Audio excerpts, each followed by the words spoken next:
We're going to be diving into all the questions that I would want to ask, or I wish I'd have asked whenever I was looking for business funding for myself to grow my business, and or if you're already in the business finance space and you're trying to figure out what are actually the best questions that my clients are asking that I need to know, and if I can answer those the right way, I'm going to be able to do business.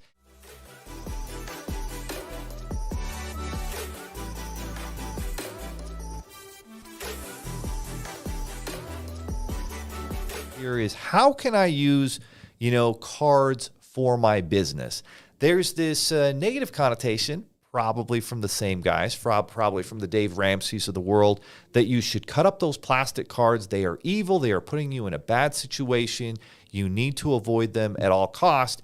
And again, looking back to our previous example, well, sure, if I use those cards to buy things that don't make me money, then that's bad debt. But if I use them for things that generate income in my business, and I've got a proof of concept, I think this is kind of an important segment that we should point out.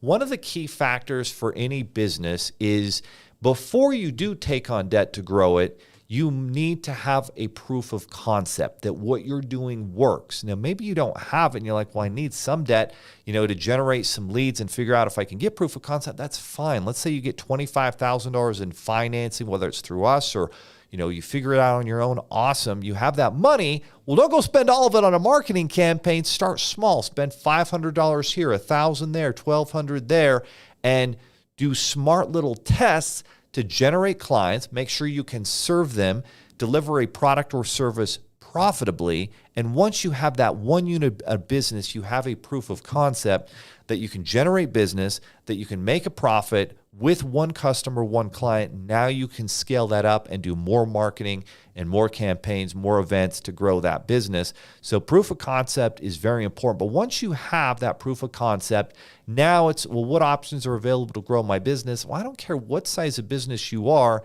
you need to have business credit cards. What can a business credit card do for you? Number one, through our proprietary, connections, there's cash accessibility. You can actually pull money off of that card, keep a 0% interest rate, and use it to pay for payroll, use it to buy equipment, etc., pay for your rent, your office rent. There's a lot of different things you can do. Obviously, in 2023, almost everything can be bought with a card, whether it's inventory that you're buying online at an Alibaba or with some supplier in China. You can typically use that card and swipe that, or just put the information in online and purchase your inventory. All of your software costs, a lot of your marketing expenses and marketing campaigns. When I'm running my Google, my YouTube ads, I'm running Facebook ads. I got my business card on file. And if you treat a business card the right way, which means you don't carry a high balance forever, you use it and you pay it down to zero. You use it and you pay it down to zero, right?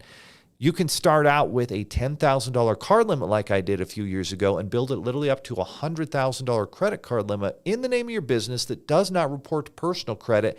And that's what we've done in just the last 3 years, taking that card from $10,000 to a $102,000 limit because we used it smartly, because we used it and paid it down to zero.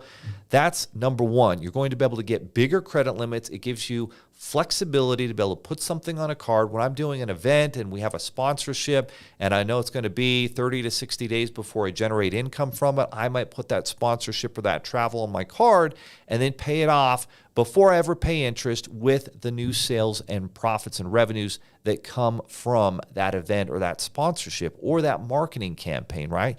You literally have a 30 to 45 day window before a payment's due and before you're charged any interest, so you can pay it off, never pay a dime of interest, and on top of that, generate cashback points and rewards, right? So if I'm using my card to buy all my business expenses, it can generate anywhere from 2 to 5% cashback rewards. What's 5% look like? Well, if I spend $250,000 on my card over the year, 5% of that is going to actually be $25,000 in, I guess it wouldn't be 25, it would be, half of that would be 12,500, off of $250,000 in expenses that I put on my card. What if you do $1 million in expenses on that card? That could be $50,000 in additional free cashback rewards income that you can use for anything. You can pull it out as cash.